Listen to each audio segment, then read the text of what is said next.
Look at the advances in medical science, medical technology, whether it's artificial intelligence, whether it's the research that we've got, whether it's, the devices, the way that we can perform surgeries. We know so much now. We should be able to prolong life, we should be able to prevent disease, we should be able to cure disease, and people should be living longer. We should be looking at longer and longer health spans. And we're actually at the point in time now where it's the first time ever in history that we're seeing the age of death actually reduce. So for the last 100 years, 200 years, the average age of death was going up. It's now going down, and yet we have everything at our disposal. We know so much, and we should be living twice as long, but we're not. So welcome back to The Peaks Life, little bite-sized chunks of wellness wisdom with Lynn Fernie and Mike Warren. Thank you for joining us. And today we're talking to the parents out there, or the grandparents, or the aunties and the uncles, anybody who has kids in their world, because today we're going to focus on kids' obesity. Yes. And some of the shocking statistics that are coming out regularly, but some recent statistics might scare the heck out of you.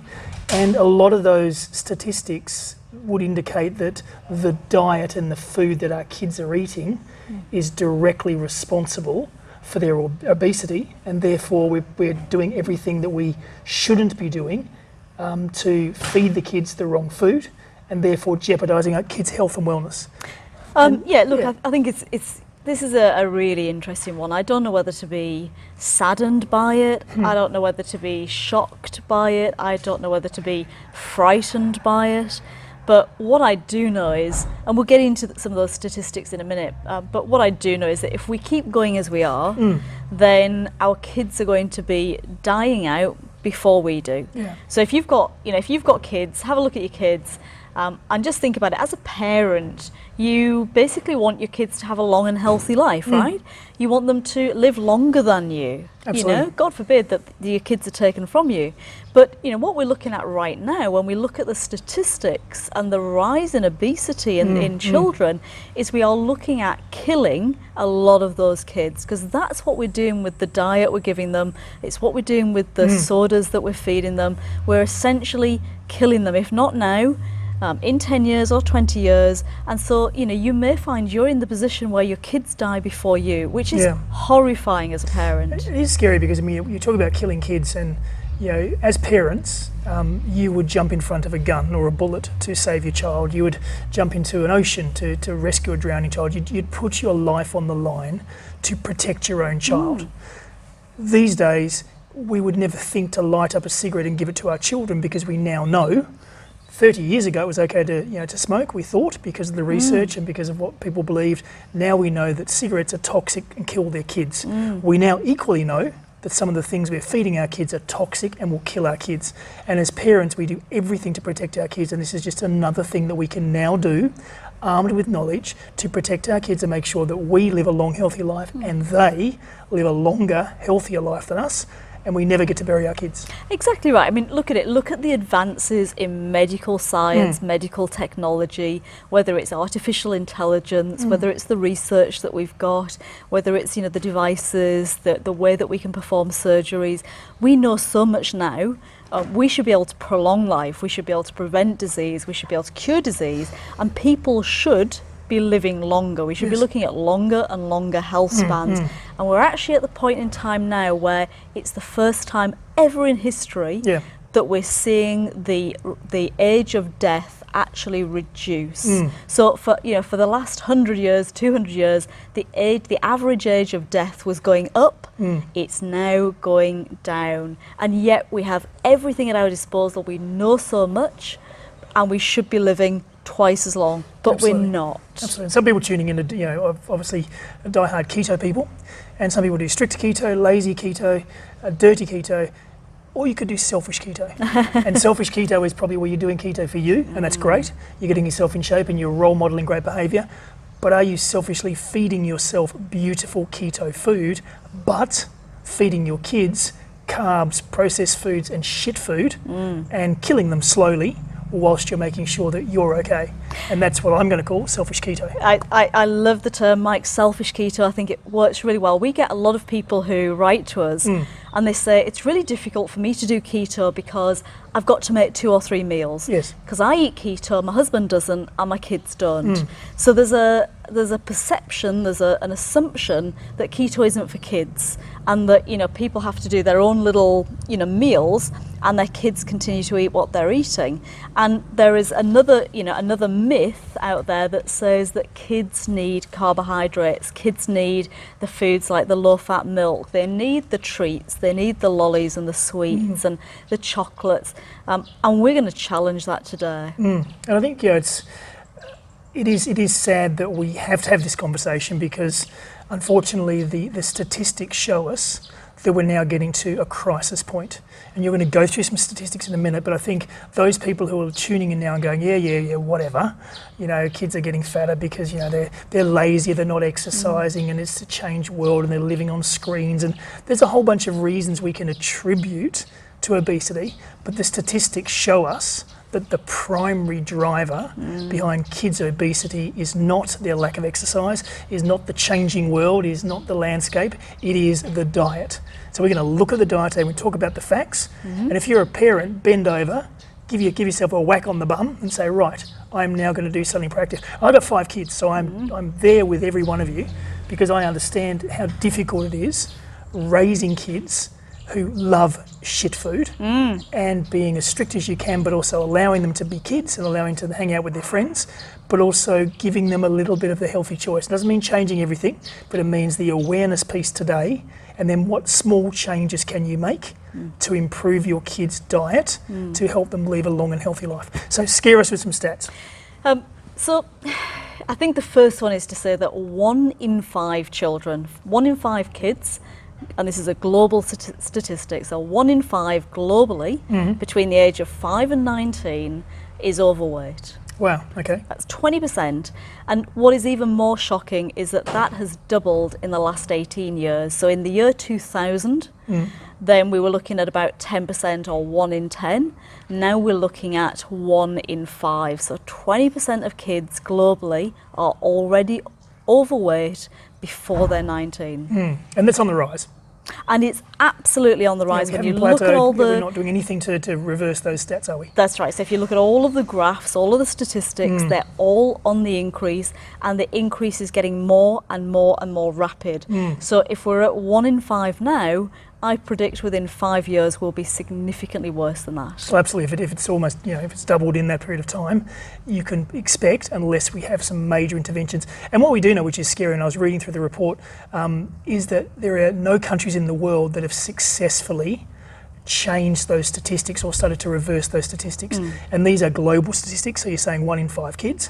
Every country has this epidemic, and no country has been able to successfully start to reduce their child obesity stats, which is a bit of a challenge. That's right. So it's not true to say every single country has this challenge, because we do still have countries where there's malnutrition or kids are underweight.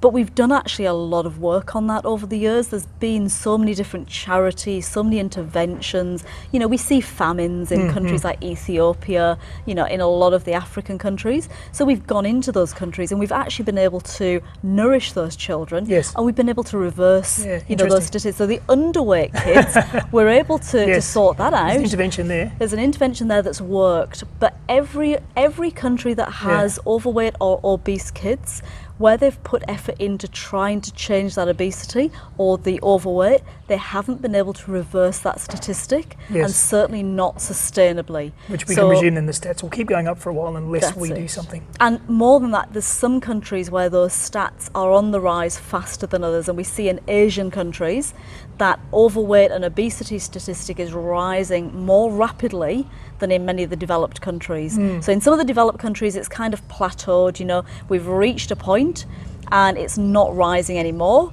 It's a horrifyingly high point, but it's not getting worse. But in countries like Asia, you know, the rate of increase is phenomenal. So let's just have a look at a couple of those country statistics. And do you know, this affects not only developed countries, We think of obesity as an issue that affects developed countries.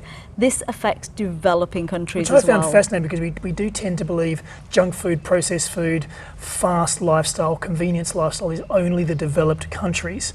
But the statistics you're about to walk through, there's not a huge difference between the underdeveloped countries and the very well-developed countries, is there? That's right, and what it shows is that those food companies, the big food, the junk foods, have penetrated Yes. the markets of the low-income countries, the developing countries. So nowhere's safe now. Nowhere safe. Nowhere is safe. So let's have a look. If we take the US first of all, so if you're in the US, 42% of children aged 5 to 19 years are obese or overweight. 42%. That is almost 1 in 2. That is almost 1 in 2. Yes. So, you look at your kids, you look at their classmates, Yeah.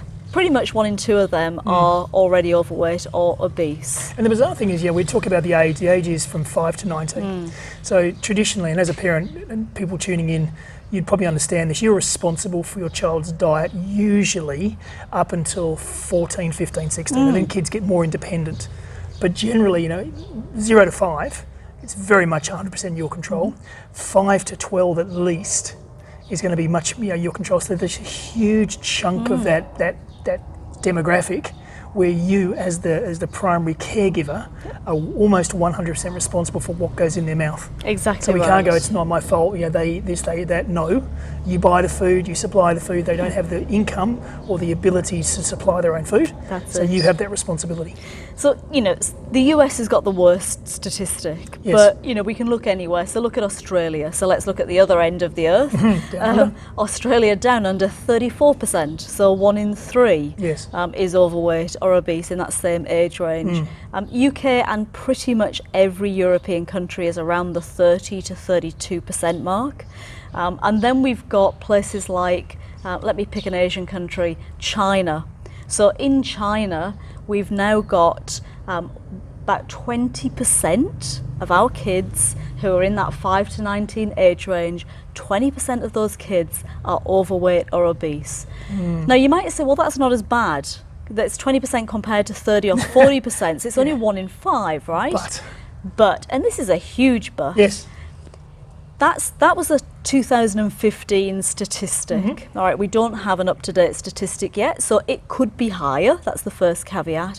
The bigger but is in 1995, so 20 years earlier, it was 1%. Wow. So in 20 years, it's gone from 1% to 20%. Exactly. So it's gone from almost no kids who are overweight Yes. to 1 in 5 kids. And we know are China's overweight. gone through a massive boom and a massive growth in that period of time, but it hasn't stopped. And so we can expect those percentages to continue to grow. And there is some huge initiatives in China at the moment around addressing that because they recognise that there's a massive problem. So there's a recognition there, but from 1% to 20% is a huge uplift. There is, and there's been a big move in a lot of these Asian countries, and China's really typical and probably one of the ones that's extreme to adopt Western practices. So they look to the West and they've adopted a lot of our eating styles. There's also been an explosion in the population. There's been an explosion in the economy. So there's a lot of disposable income there. So all of those factors put together are basically just leading to this huge crisis in childhood obesity and overweight. So that those are some of the basic stats, and we've talked a lot about kids aged 5 to 19, but it's also affecting kids under 5, and my prediction is that this is going to get worse. So kids under 5, the statistic is around 6% of them are overweight or obese.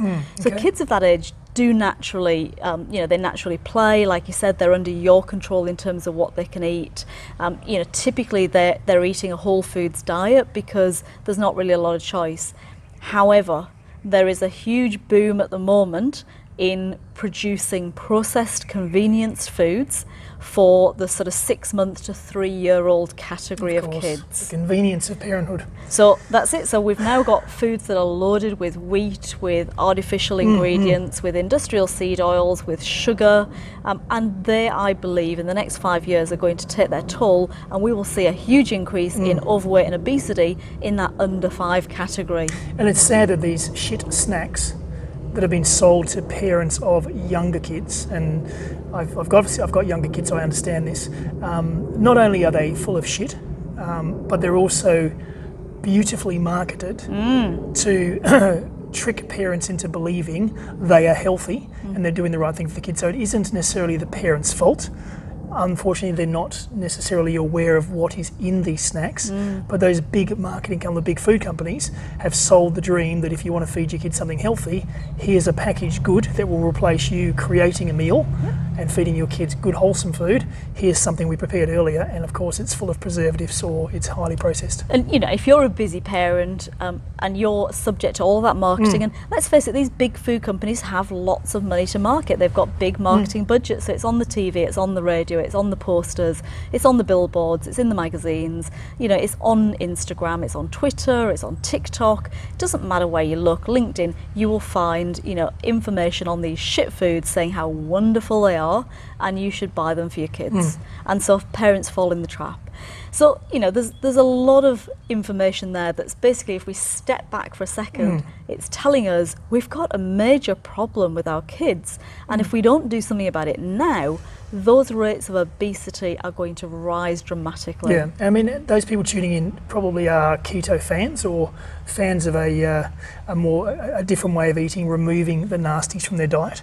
So it does seem sad that as a parent, I'm actively looking to remove artificial sweeteners, preservatives, processed foods, shitty carbs, toxic fats from my diet, and I'm doing that for myself because I recognise and I believe that they are not good for my body. However, I'm going shopping and I'm grabbing a bunch of convenience foods for my kids, not putting the two together and saying, hang on, I won't eat them because they're not good for my body, but because my kids like them, they're conditioned, I will feed my kids toxic food because it's a convenience factor. And that's a sad thing, and it's not pointing the finger of accusation, but it is now becoming very clear that we need to make the change. And think about it like this, if those foods are bad for you, look at the size of you. Absolutely. Look at the size of your kids. Think about the fact that their brains are developing, their bodies are developing, their internal organs are developing, their mental capacity is developing, their physical capacity is developing. You're basically affecting all of that development, and you're affecting their potential by feeding them foods that are not going to nourish their body and their brain. So let's talk about that. Why should we worry? Because, you know, we are bleating on and we're harping on about clean up your diet and, you know, do the right thing by your kids and do all that sort of stuff. And that's all cool. I get that.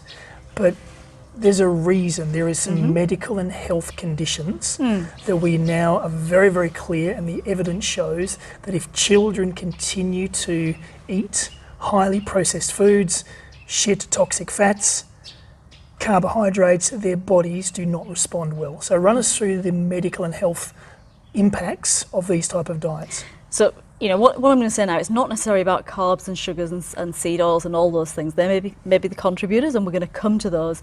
This is purely what happens when kids are overweight or obese. So whether that's come from a whole foods diet or not, I'm not going to differentiate for now. Just let's look at the, on face value, an overweight or an obese child, what are they looking at? Well, basically, they're looking at, first of all, probably gut problems. So we know that in children especially, they suffer a lot of gut problems when they're overweight and obese. So we see the bloating, the IBS, we see the diarrhea, the constipation, we see the intestinal permeability, we see the food intolerances. So the rise in food intolerances and food allergies is dramatic, and it's equally dramatic and correlates really well with the rise in obesity. So we know they go hand in hand. So any kind of obesity and overweight leads to gut problems. And if you've ever seen a 5-year-old who struggles with diarrhea or constipation, it is a horrible thing to see a poor little kid of that age not knowing what the heck is going on, but not being able to poop or not being able to, or having diarrhea. It's a horrible thing. And then to think that you may have caused it. The food you're eating or the food that you're feeding your children may have actually led to some of those gut problems.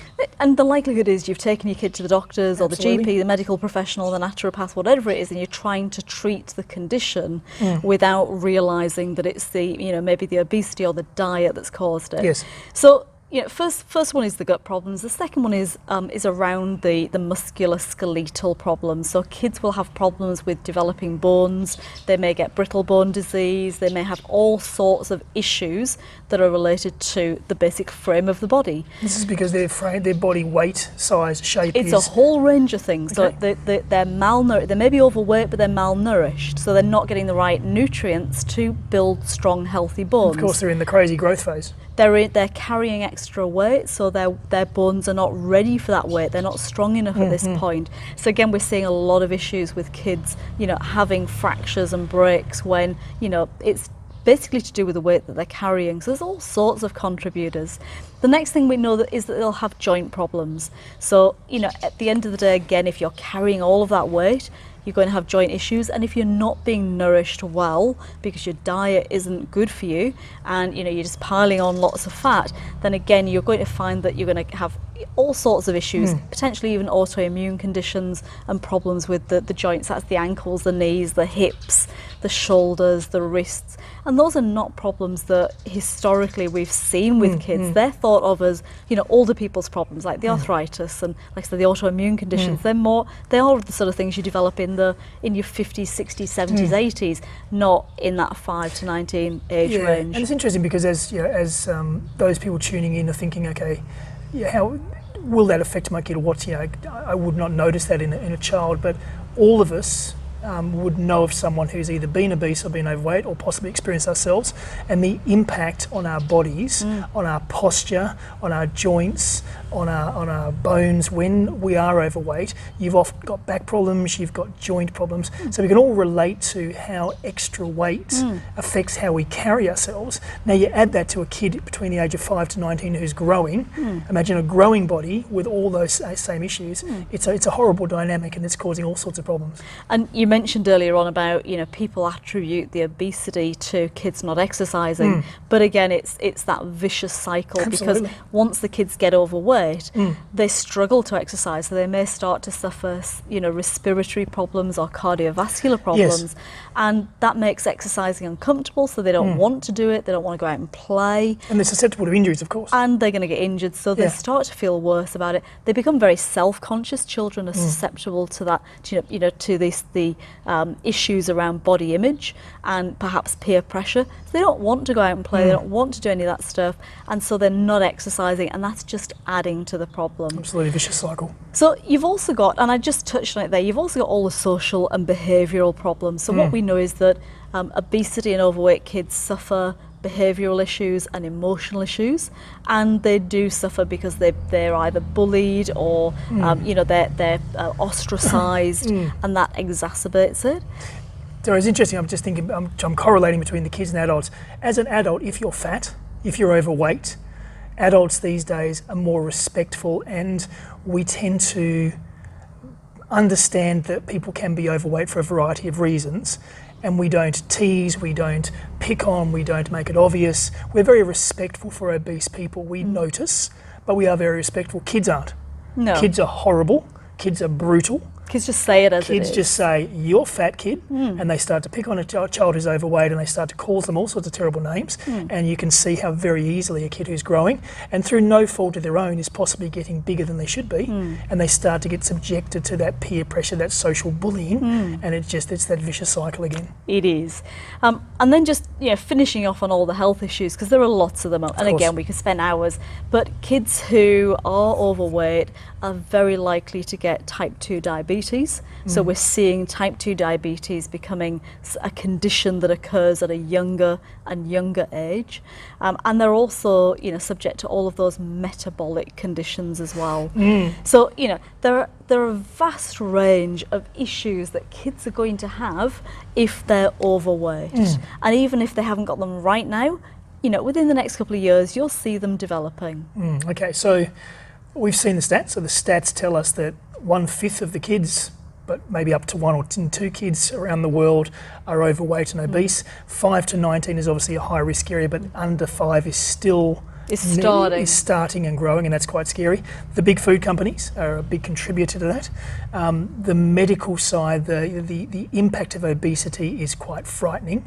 So why is it occurring? What's in the food? What's the driver behind this, and what can we do about it? So let's start off with what's causing it. Yes. And there's a number of contributors, but essentially you can bring a lot of it back to processed foods. Yes.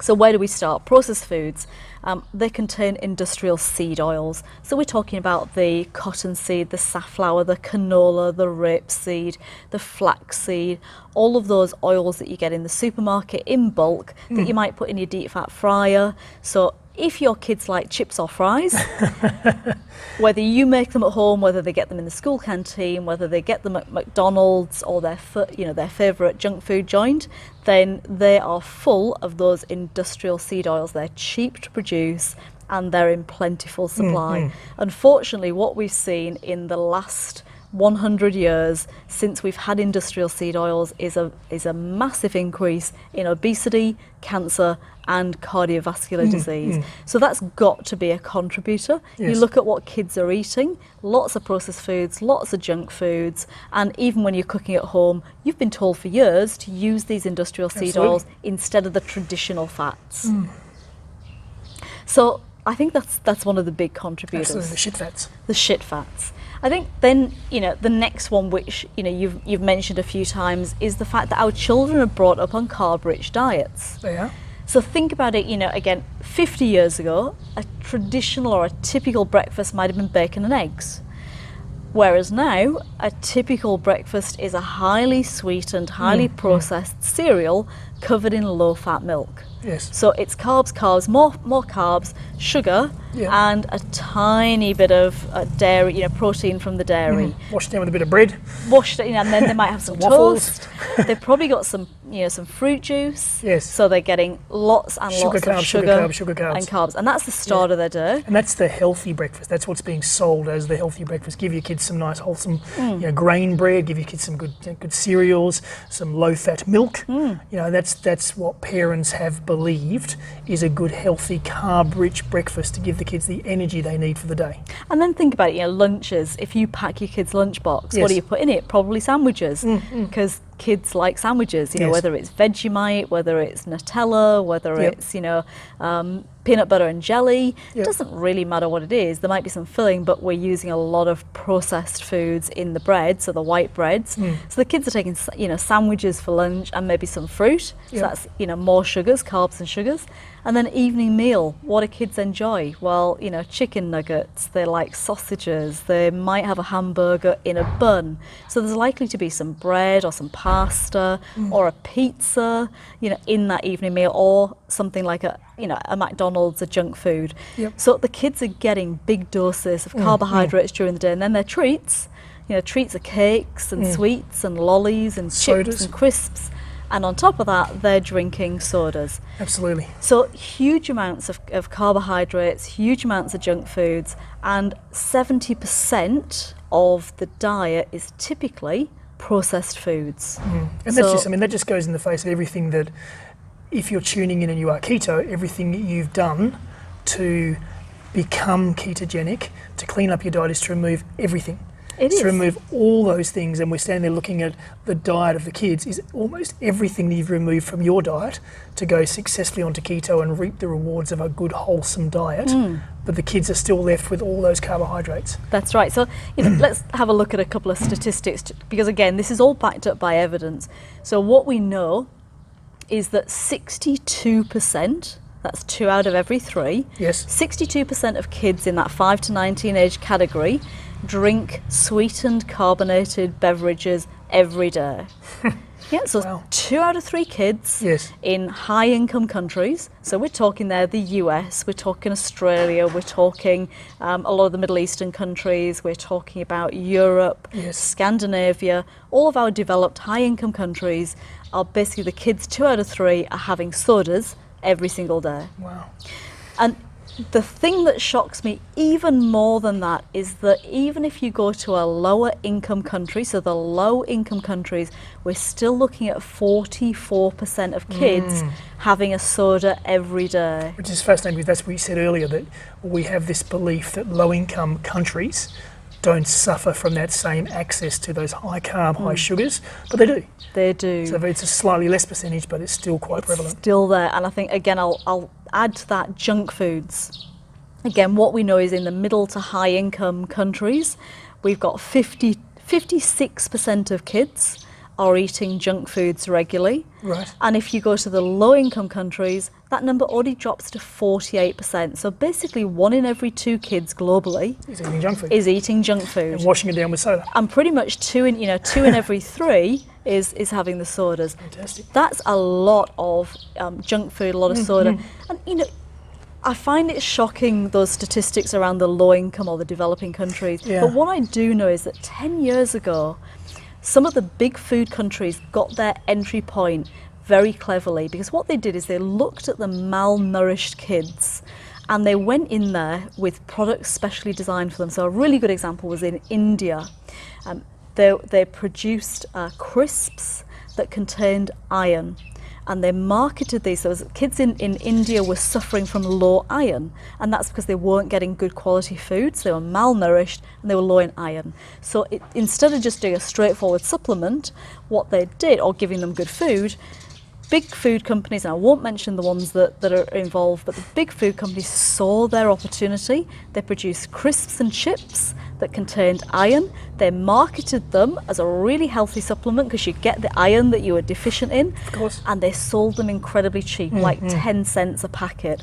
So they got a huge market share very, very quickly, but those were shit foods. They contain trans fats, they contain carbohydrates, they contain all those industrial seed oils. Yes, they contained iron, so they sorted the iron problem, but they left them with, an obesity and overweight epidemic. Yeah. So that's how we've seen such a rapid increase in these developing countries. All right, so we understand the size of the problem. We understand why this is caused. So this isn't a solution, because you can't change a... And sorry, I've got to jump in. Sorry, Mike. I think never be sorry. there's a really important one, because there might be people out there who've got babies. Yes. Right, and I really want to mention this. So there's been a lot of awesome work done in the last few years around what you should feed babies under 6 months. Yes. So we know that as long as possible, breastfeed, and then we've got some really good guidelines out there, no sugar, and we've done really well, and we're seeing actually some amazing results. But if you look at the 6 month to 3 year old category, what we're seeing there is, as we mentioned, and the reason I'm reiterating it is because people might not have realised or heard this earlier, we're looking at those processed packaged foods sold as convenience for the 6 month to 3 year old category of kids. So, if you're looking at this right now, you're listening, you've just tuned in, you've caught the end. If you've got young children at the age of sort of 6 months onwards, really watch out what you're feeding them, because there are some dreadful foods around that are on the increase.